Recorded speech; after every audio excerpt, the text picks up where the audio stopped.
Actuel ne peut pas fonctionner parce qu'il faut un médecin.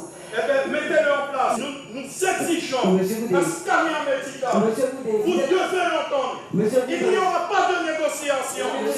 C'était le 28 février dernier. La ministre de la Santé, Agnès Buzyn, était interpellée par Olivier Goudet. Au cœur de ce vif échange, la présence ou pas en Guyane d'un scanner afin d'endiguer le phénomène de drogue. Le différent semble profond entre le collectif Trop Violence et les pouvoirs publics. Pour nous, entendre cette dame parler d'échographe, il était important pour nous de dire non, puisque depuis nos revendications, celles des 500 frères de Trop Violence, des Iguanes de l'Ouest, il était clair que c'était un scanner médical que nous revendiquions. Un scanner réclamé de longue date par certains collectifs citoyens et qui, selon Trop Violence, aurait fait l'objet de surenchères lors des mouvements sociaux de mars et avril 2017. On voit bien que depuis des mois, on veut s'asseoir sur les accords de Guyane. On veut s'asseoir aussi sur les échanges qu'il y a eu. Il y a des comités de suivi qui se tiennent.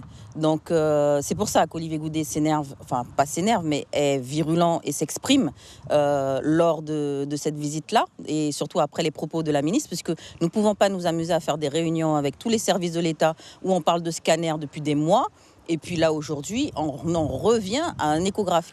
Et l'échographe dont parle Yvan Goua, le voici. Présenté aux douaniers à l'aéroport Félix-Éboué en septembre 2017, il n'a semble-t-il jamais été utilisé.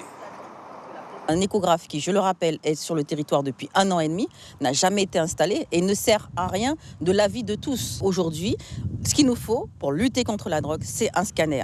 Pour Trop Violence, la présence d'un scanner en Guyane reste la seule alternative à la prolifération des mules en Guyane. Un phénomène qui a mené en 2018 pas moins de 150 jeunes en prison. Suivez l'info sur Guyana Première, télé, radio et Internet.